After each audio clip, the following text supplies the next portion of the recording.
midterm campaign, I said it was up to the citizens of Pennsylvania, and of course it still is.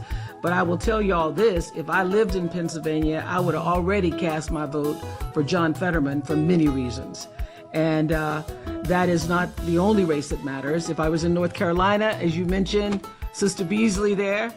And if I was in Florida, I'd be supporting Val Demings. If I was in Wisconsin, it would be Mandela Barnes. In Nevada, it would be Catherine Cortez Masto. And in Texas, Beto O'Rourke and Raphael Warnock and the incredible Stacey Abrams, of course, in Georgia. So there are clear choices out there and some dynamic candidates who are working to represent the values. This is what we're talking about. The values that we hold dear, the values of inclusion, the values of compassion and community that so many of us share. So use your discernment, which seems to be missing in a lot of our country today. Use your discernment. Not a second too soon, Oprah Winfrey's come out with an endorsement for John Fetterman among a raft of other Democratic candidates.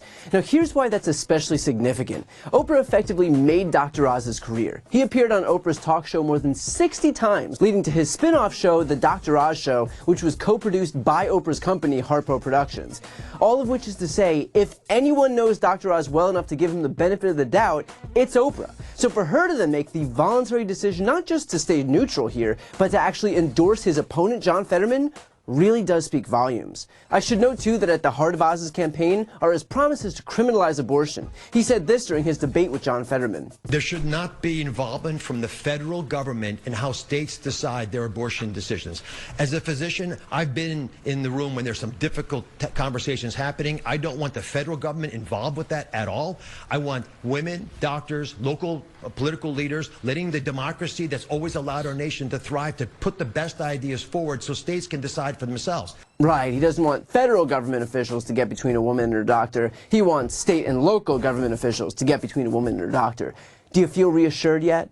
What's especially disappointing about all of this is that, of all people, Oz should know better than anyone what's at risk by banning reproductive care at some arbitrary date.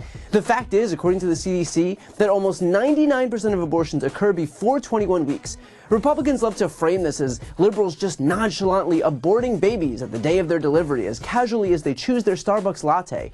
But that's not what's happening. Virtually all abortions are happening before 21 weeks. And so think about why those last 1% of women are getting abortions after 21 weeks. The reasons range from women not knowing they were pregnant, to fetal anomalies, to health risks to the mother. And so barring abortion after an arbitrary date isn't going to stop the kinds of hysterical reasons that Republicans fearmonger about, like infanticide.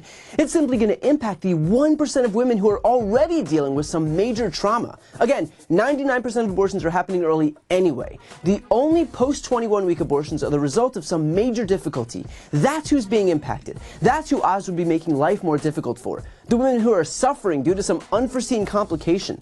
The women who are already going through immeasurable pain.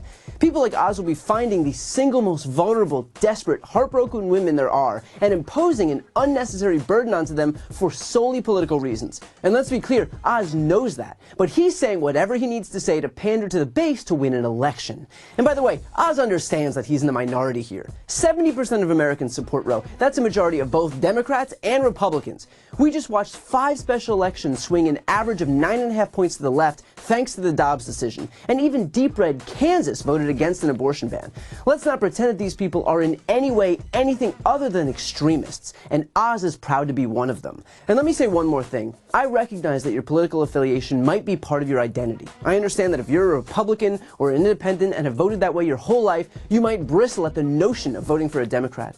But please recognize that it's not an affront to your identity to vote for a Democrat, knowing full well that the issue of bodily autonomy is on the line in this election. This goes beyond party, beyond tribalism, beyond red team and blue team. It's about personal freedom. And if Republicans are validated at the ballot box running on stripping Americans of these freedoms, they won't stop there. And same-sex marriage will follow, contraception will follow, eliminating Medicare, Medicaid, and Social Security will follow.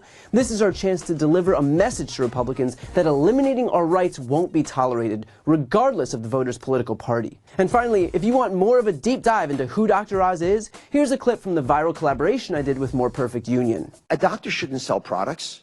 You wouldn't trust me if you came to me for advice and I said, take my version of a solving cream here. It just doesn't sound and feel right to me. I'll show you one that I like a lot. Our trusted sponsorship partner, USANA Health Sciences, makes a product called Hepisil. In addition to the magnesium with 20% off, what else can you find on the iHerb website? Over 30,000 health and wellness products. A magic weight loss cure for every body type. You buy it online. Probiotics, available in your local Walmart or on walmart.com.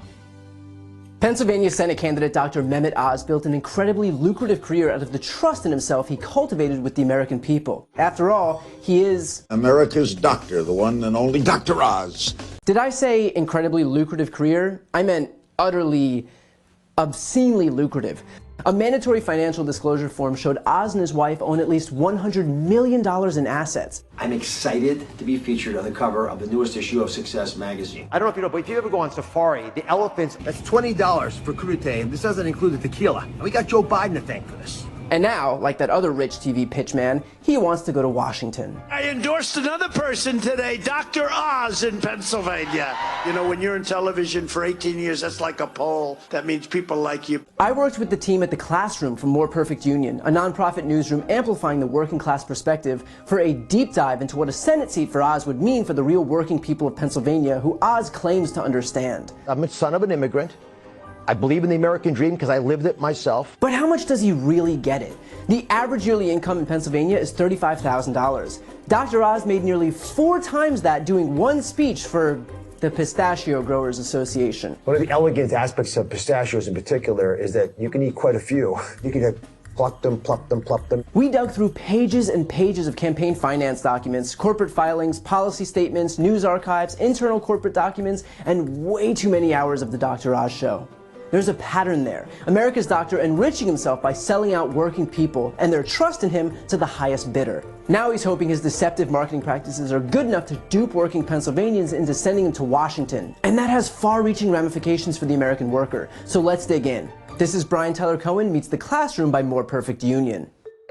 Oz built a lot of trust early in his career, a hotshot Ivy League doctor performing high-profile surgeries at one of the most respected hospitals in the country. Then one of the most liked people in America put him on TV and deemed him America's doctor. People really trusted him. Oz told The New Yorker in 2013, "The currency that I deal in is trust, and it is trust that has been given to me by Oprah and by Columbia University and by an audience that has watched over 600 shows." His show created the Oz effect. That's when Oz recommends an ingredient, food, or cure, and sales noticeably go up. Sea buckthorn. It is the new miracle berry. The diet aid is sage leaf tea. But there was a problem with the claims. They weren't really scientific. Several manufacturers of a product Oz had recommended, green coffee bean extract, were charged by the Federal Trade Commission for false claims, including quoting Dr. Oz or using clips of his show. Now, Oz said that these companies were using his image without his permission and tried to play the victim himself, even though he had one of these guys whose company was sued by the FCC on his show. For anyone who wants to lose weight. I usually don't recommend weight loss supplements. Could it be the magic bullet? It's amazing. 0 side effect. It led to Oz testifying on the Senate floor in 2014. During his testimony, Oz eventually admitted, The items that I talk about in the show, I passionately study them. I recognize that oftentimes they don't have the scientific muster to present as fact. To watch the full video about Dr. Oz's shady past, click the video thumbnail coming up on the very next screen. Before you go, if you enjoyed this video and want to see more, please make sure to subscribe to my channel. You can click the thumbnail right here on this screen. And if you want to support my work even further, the best way is to subscribe to my podcast, No Lie with Brian Tyler Cohen. There you can check out my interviews with major players in the world of politics, including President Biden, Vice President Kamala Harris, Pete Buttigieg, Elizabeth Warren, Katie Porter, Jamie Raskin, and so many more. Plus other interviews that live exclusively on the podcast. That link is also right here on this screen, or just search No Lie with Brian Tyler Cohen wherever you listen to podcasts.